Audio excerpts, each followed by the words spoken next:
তো আমাদের পার্শ্ববর্তীতে একটা এসে পড়েছে নকল হিন্দু শুভেন্দু অধিকারী। ভারতের সামনে হলো বিড়ালের মতন ম্যাও ম্যাও তারা করে। এখন তো আমাদের পার্শ্ববর্তীতে একটা এসে পড়েছে নকল হিন্দু শুভেন্দু অধিকারী। এই নকল হিন্দু এবং এই নকল বাঙালি এবং ভারত উপমহাদেশের যে রাজনীতি রয়েছে, দীর্ঘদিন সম্প্রীতির রাজনীতি, এটার জন্য হুমকি।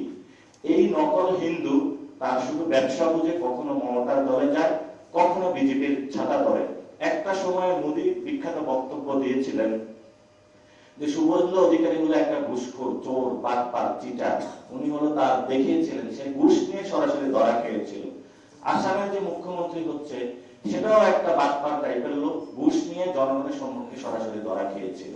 তো এইসব নকল হিন্দু, নকল বাঙালি দক্ষিণ এশিয়াতে বাংলাদেশের বর্ডারে নতুন করে একটা দাঙ্গা লাগাতে চাই।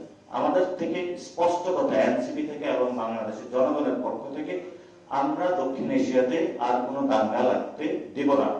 এবং তারা যদি উস্কানিমূলক কোনো কিছু বার্তা দেয়, সরকারের কাছে আমাদের আবেদন থাকবে, সরকার যাতে তার সেই অতীত রাজনীতি চিন্তা করে। যেই কারণে লং মার্চ দিয়েছিলেন, সেই আমাদের ইলিয়াস আলীকে গুম করে দেওয়া হয়েছিল। সরকারের যারা সংসদ সদস্য আছেন এবং বিএনপির যারা রয়েছেন, তারা ইলিয়াস আলীর কাহিনী মনে করে এখন লং মার্চ করে চিন্তা করে না, ভারতের সামনে হলো বিড়ালের মতন ম্যাও ম্যাও তারা করে। এটা সবচেয়ে আমাদের বড় ক্রাইসিসটা হলো, যখনই বাংলাদেশে কোনো ইলেকশন হয়, ইলেকশনের আগে একটা নেগোসিয়েশন হয়। সেই নেগোসিয়েশনের সাথে ভারতের সামনে গিয়ে হলো সবাই হলো নিজের হলো মেরুদণ্ডটা বিক্রি করে আসে। এই বিএনপি সরকার হলো ইলেকশনের আগে ভারতের কাছে মেরুদণ্ড বিক্রি করে দিয়েছিল। ফলত যখন আমাদের এই দক্ষিণ এশিয়াতে এত এত বড়গুলো ঘটনা ঘটছে, তারা ভারতের সামনে এবং দিল্লির সামনে কোনো কড়া বার্তা দিতে অক্ষম হচ্ছে। এই অক্ষমতার জায়গা যদি তারা দেয়, তাহলে আমরা তাদেরকে বলবো তারা আসলে জাতীয়তাবাদী পলিটিক্সের আড়ালে ভুয়া জাতীয়তাবাদী। তারা কোন জাতীয়তাবাদী ব্যক্তি এই ধরনের রাজনীতি কখনো মেনে নিতে পারেন না। আর কৃষি ব্যবস্থায় নতুন একটা জায়গা তো আপনারা দেখেন যে হলো আমাদের গরুর উৎপাদন। সীমান্তে গতকালকে আমি গিয়েছিলাম, সেখানে হলো যাওয়ার পথে হলো পুলিশ আমাকে ঢুকতে দিবে না।